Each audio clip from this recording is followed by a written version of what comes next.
Bill Belichick is back, but in college football. What do we make of that move? Does it have any chance of working out? We'll talk about that and much more. It's the Jake Asman Football Show. Cole Thompson joins us, and it starts right now. Oh, yeah. It's time for the Jake Asman Football Show. Brought to you by BetUS. Expert betting odds and fantasy stats. So let's get into some NFL football. Brought to you by our friends at BetUS. So get your questions ready. Here's your host, Jake Asman. Here we go. Jake Asman Football Show one day earlier than normal, but the show must go on. We'll talk about Bill Belichick being named the head coach at North Carolina, and we'll make our weekly picks against the spread. This show and every Jake Asman Football Show is brought to you by BetUS. Take advantage right now of their 150% sign-up bonus on your first deposit, and, of course, their second and third deposit bonus of 125%. So start playing today. Any of the games you hear us discussing with any of the lines, you could make the same bets or make your own over at BetUS. Let's say hello right now to the guy who joins me every week on the show, Cole Thompson. Cole, welcome aboard, my friend. How are you? Bill Belichick really got the job? What are we doing?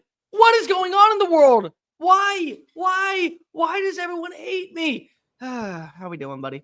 So you don't think it's going to work? Belichick No. is not going to succeed at North Carolina? No.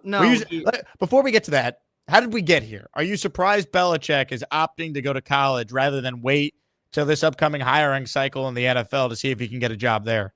No, so let's go back to the very beginning of this entire process. Mac Brown was fired. So when Mac Brown was fired, he really was a staple in an institution out in Chapel Hill. A lot of people inside that building cared about what his opinion was, and they wanted him to go out on the right terms. But Bubba Chandler, who is the athletic director, did not want to follow protocol. So he ruffled a lot of feathers when he decided to axe Mac Brown before the end of the bowl game, before the end of the season. There was a rumbling that they want to bring in a proven name. They want to bring in somebody with a massive pedigree. And a lot of the boosters are kind of taking over this role. And Bill Belichick's name had been floating around for multiple weeks, multiple instances. He met with the team for 4 hours in the first interview. In the second interview, he met with them for 5.5 hours, laid out a plan, and they were blown away. The reason why I think that he went to UNC is because of there is no direct job opening in the NFL right now. And partially it's because of the way that things were being treated at the very end of his tenure in New England. It felt like that he was outdated. He wasn't willing to make switches. He was hiring friends as personnel members. He was hiring his son to call plays defensively, even though you had Gerard Mayo on the staff. And so it just was such a souring feel where the next team that hired him, they were going to have to give him full control. Remember, he was also the GM of the New England Patriots. So he was making the business decisions. He was making the free agency calls. He was building the roster. He was doing everything. And in today's NFL, you can't do that. Even if you are Bill Belichick, you have to have somebody that's in charge of the books and somebody that's in charge of the X's and O's. In college, you can.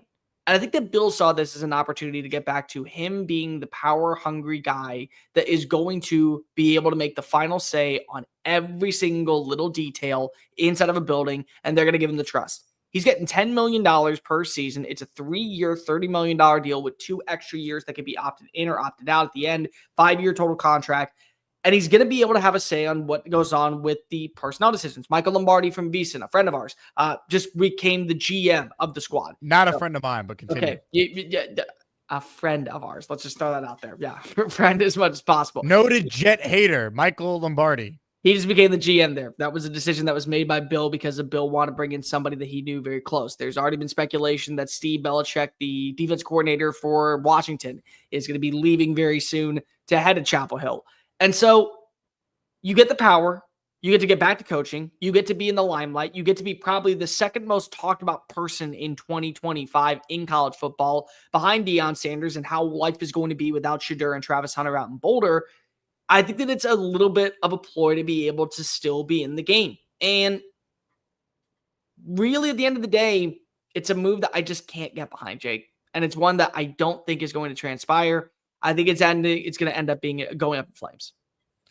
When you look at the way that college football has changed, Cole, and you've outlined some of it there with your answer, I never figured Belichick would want to deal with recruiting and deal with NIL. And I know a lot of it's going to be, changing come April when there's some, regulations put into place for NIL and all that. But I never thought Bill Belichick at age 72 would want to deal with that. And I guess he's just addicted to coaching.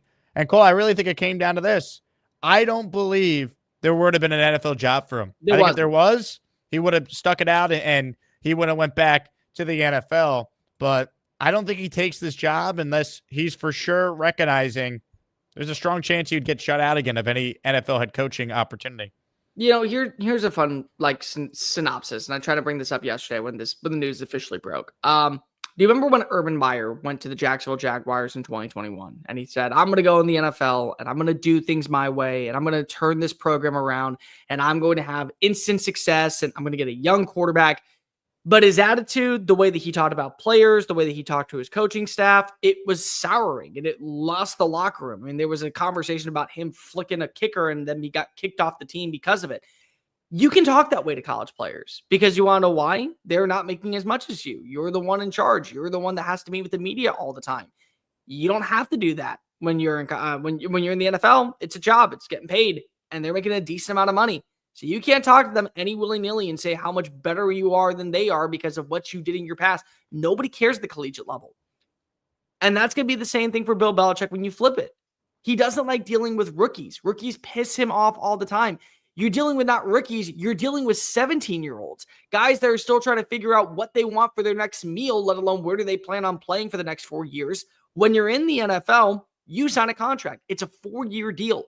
If you do not live up to your expectations, you're cut from the team. But if you do, you're going to be on the contract, whether you're happy with your situation or not. The transfer portal in college football is going to be open. So if a smart mouth kid tells Bill Belichick, I don't like the way that you're coaching me, here's how Bill's going to handle it. Yeah, we don't really need you here anyways to go ahead and get success. Don't trust the transfer portal. And then more kids are going to stockpile on in. They don't have to take the attitude. He doesn't know how to translate from what is going to be recruiting with the youthful group. Now, don't get me wrong. He knows how to recruit youthful people, but that's not what we're talking about here. He doesn't know how to build relationships. How are you going to go into a house with a mother and father sitting there asking, hey, let me trust your kid? And then more importantly, I'm begging you to get your kid to come to Chapel Hill, North Carolina. He didn't beg for Tom Brady to stay around. He didn't beg for Rob Gronkowski to stay around. He crapped all over Edelman at the end of his career. You can't do that in college. It's an ego game. It's especially an ego game for some of the top players that are currently going into the portal. And every single year, they're going to get worse. So I just don't see how it's going to transpire. It didn't work when you go and you talk to Urban Meyer because he thought the college game and the NFL game were similar. They aren't. It's going to be the exact same thing for Bill Belichick and Chapel Hill. Somebody's going to piss him off. He's going to piss off too many boosters. And we're going to be right back here in 3 years looking for the next head coach of the Tar Heels. And what I'm really going to be annoying is in 2004, if I'm not mistaken, when Tom Osborne retired from Nebraska, they were looking for the next head coach, and Urban Meyer was the first phone call. But they didn't like that he was a young guy that could have had more experience elsewhere. So they went with Frank Solich. He goes down to Florida. He wins multiple national championships. He turns Florida into what you could consider for the 2010s a dynasty. John Summerall, Will Stein, and several other coaches, Glenn Schumann, the defense coordinator at Georgia, were all linked to this job. They decided to go with a 72-year-old Bill Belichick to replace a 73-year-old Mac Brown instead of trusting the young gun. I think this is going to backfire immediately, and we're not going to see success. And I believe that North Carolina is a building program. It is a smorgasbord. It is truly a peak in college football that can actually be sustainable in the ACC. If he wins, it adds to the legacy. And if he fails, there's a bunch of built-in excuses, right? He's 72, no, college football. He's never done it before. NIL, transfer portal. So I get what he's doing if he truly wants to coach and there were no opportunities available to him in the NFL. I mean, look, he can recruit young women. We know that. So maybe he can recruit young men to play for his football team too, Cole. The crazy part is, Jake, is that we're talking about Deion Sanders and how these are going to be the two. And I heard it on ESPN today. The two most taught about players and how they're going to get people to come on in is Deion and Bill Belichick. It's completely different. Dion treats his players with respect, number one, but he also makes sure that respect is earned by both sides in the locker room and in the classroom. And that's another thing that I don't think enough people are paying attention to. Dion has been incredibly articulate for his players, missing practice. I mean, being late to practices, not skipping class, being out late on a school night. Like, he is all in on this college game. And I don't think that that's something that Bill's going to care about. Bill's going to care about the X's and O's and delivering. And if players get caught in a DUI, they're just going to kick them off the team and it's going to hurt them. And so they're completely different. Bill coming on in, people want to play for him because of his resume. 8 Super Bowls, 6 as a Super Bowl. I mean, as a head coach. What he was able to do to build a relationship with Tom Brady, considered the greatest head coach in the NFL of all time. I never thought I'd live in a world where I would see Nick Saban on a broadcast booth talking at Bill Belichick for a college football game. Sorry, it doesn't make sense. Ladies and gentlemen, he is Cole Thompson. My name is Jake Asman. It is the Jake Asman Football Show. As we do every week, we make picks against the spread using BetUS lines. And Cole, I had a losing week. Hand up, wasn't my best week. A 1-2 performance. You had a winning week, a 2-1 performance. So as we update the overall standings, Cole, we're tied 23-16, each of us with the same exact record. The winner of the picks competition gets a dinner of their choosing covered. So we're a lot is on the line here. Plus, we want to make the listeners money. If you've been taking our bets all year, we're still making you money if you combine both our records, of course.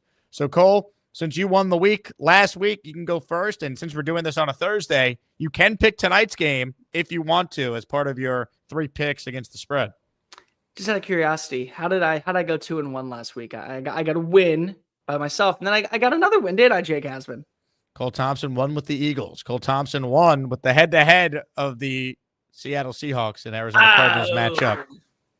You did lose with the Bears one, though. That was a bad pick. That was a bad pick. That was never close. No, but you know what was never close for what it felt like, at least? Seattle versus Arizona. It was not. You were so sold on Arizona last week. I watched Arizona destroy the Jets, and I watched Seattle really struggle against the Jets. The Jets should have killed them, and like, you know what? Go figure. That's the NFL for you, though. Any given Sunday, unless you're a Jet fan, I suppose. But anyway, Cole, your first of 3 games. Go ahead. I'm going to take the low-hanging fruit. I'm going to go to Monday Night Football, where the Atlanta Falcons are taking on the Las Vegas Raiders. Who's playing quarterback for them? I mean, we don't know if Aiden O'Connell's coming back this year. He probably isn't. Isn't it Desmond Ridder, right? Ridder's starting? It's probably Desmond Ridder. They signed another guy off the practice squad. Sincere McCormick was a phenomenal running back at UTSA. He has been a backup and a practice squad backup for like the last 4 years of his NFL tenure. He's barely seen action. You have Jacoby Myers and not much else.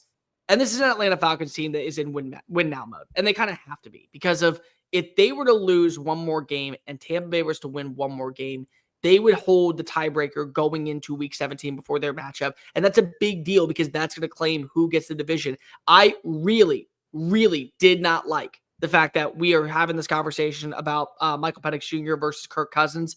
But we had to have the conversation about Michael Penix Jr. versus Kirk Cousins. Does one offer a better opportunity? Regardless, this is not the week to do so. It's one of the worst defenses in the NFL. It is the worst offense in the NFL. I think Atlanta goes on into Allegiant Stadium and they get the 3.5-point victory. I like it. Not one of my games, but I like it. My first game, I'm going to get it out of the way, as I've been doing.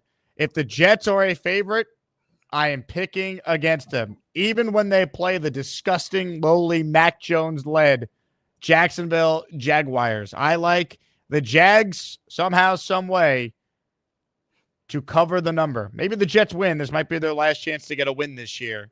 In fact, I think the Jets will win, but they won't cover. The hook will be the reason why. The spread is Jets minus 3.5. I think the Jets win by a field goal. So I like the Jaguars getting 3.5 points for my second pick here, or my first pick, excuse me, for week 15 of the NFL slate. Every single time that this team plays, it feels like they should lose outright, but they make it a close battle. Whether that be they are the underdogs, they get points, they win the game. Still, the Pittsburgh Steelers have just been on fire this year. They're 10-3. They're a game away from going to the playoff. They're going to guarantee their spot in the AFC postseason picture, whether it's a 5 seed, a 6 seed, a 7 seed, a 3 seed, a 2 seed. Their quarterback play has been insufficient. I know they don't have George Pickens out there, but there's something about the toxic relationship going on in Philadelphia right now to where plus 5.5 it just feels a little bit too rich for me to pass on up. I see your eyes. I know where you're going with this. I think that Pittsburgh is going to cover the 5.5 points. I think it's going to be a 4-quarter battle. I think that you're going to see consistent passing attack from this Steelers offense. I think that you're going to watch as Najee Harris goes and runs it all out. Give me the plus 5.5 and make your pick. Now, based on my reaction, do you think I agree with you or disagree with you? Oh, we're going head to head.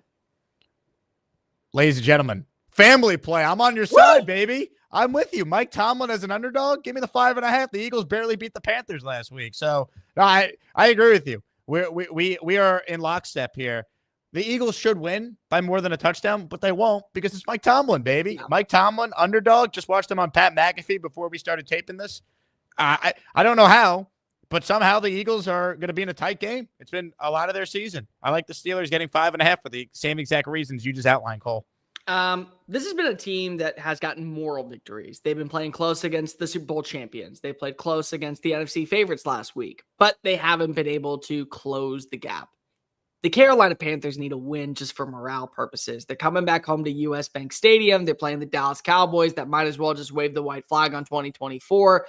The DeMarvion Overshown injury is awful. That was one of their human player. That was their highlight players, a difference maker for the defense. Really good against the run. Who would have thought that Chuba Hubbard was doing what he's doing this year? Over 1,000 rushing yards. He gets the contract extension. He is now the backbone of this team with Jonathan Brooks out because of the torn ACL. Thoughts up to him. He was a fantastic running back in Texas. But you need no longer a moral victory. You just need a victory. You get a victory at home. I'm taking the -3. I'm taking the Panthers to win this game. I think they win by a touchdown. Wow, you like the Carolina Panthers. I like the Panthers. They're finally going to get a win. Not a moral win, a legit win. You think the Cowboys are just done after that devastating loss last week? Like they just show up flat? I don't know how you respond from that. And this is, again, a very pesky Carolina football team. They have been in every single game since they brought back Bryce Young. So that's going to at least mean something. Ladies and gentlemen, my last game is a game that for whatever reason I just got a feeling on, Cole. I got a feeling. Not an Adam feeling, but a real feeling.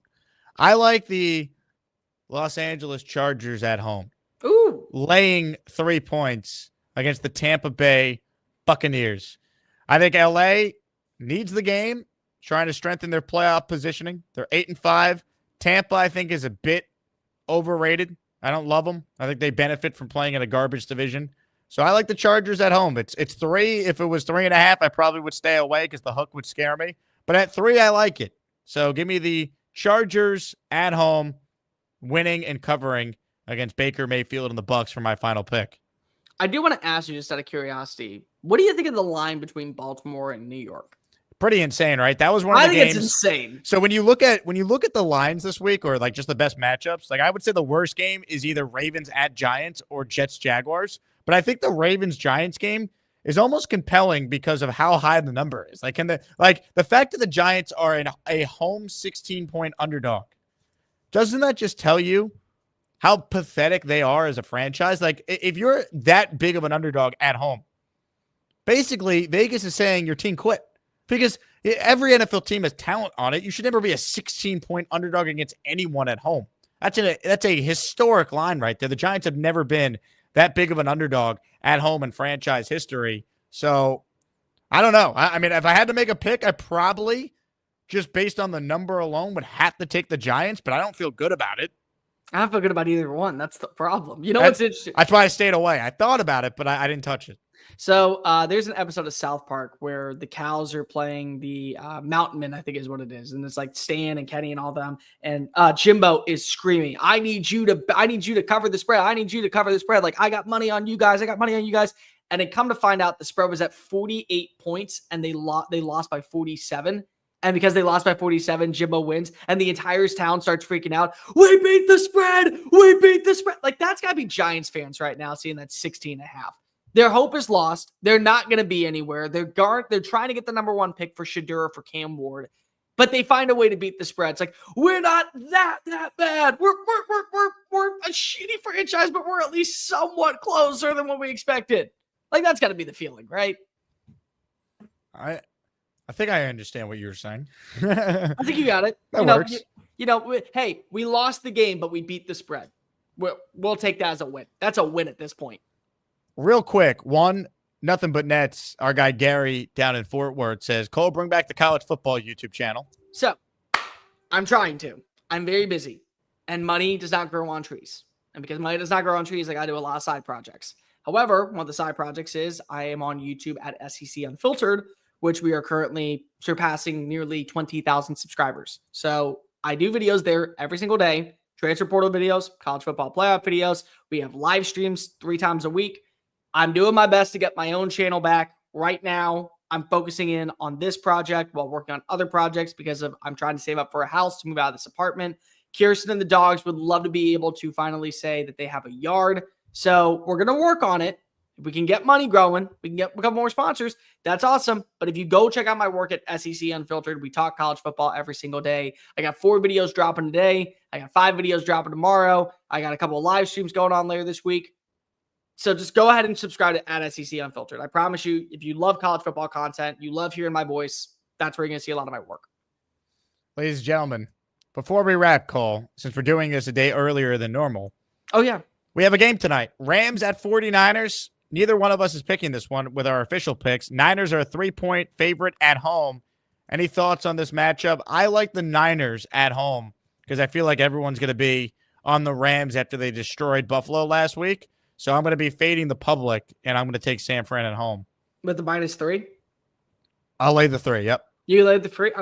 Okay, cool. I'm glad that you're actually bold enough to do that. I'm taking the 3. I'm immediately taking the 3. So you like the Rams getting the points? I have said when this Rams team is humming and they're fully healthy, I can tell you what.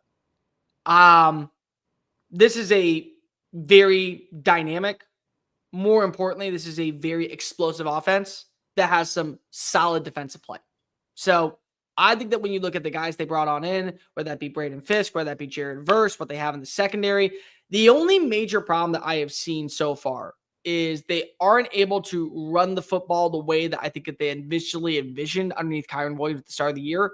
But they do have 3 difference makers at wide receiver. And you're watching as Matthew Stafford plays, and he doesn't look 36. He looks like he's 29, and he is just slinging it around the yard like no one's business.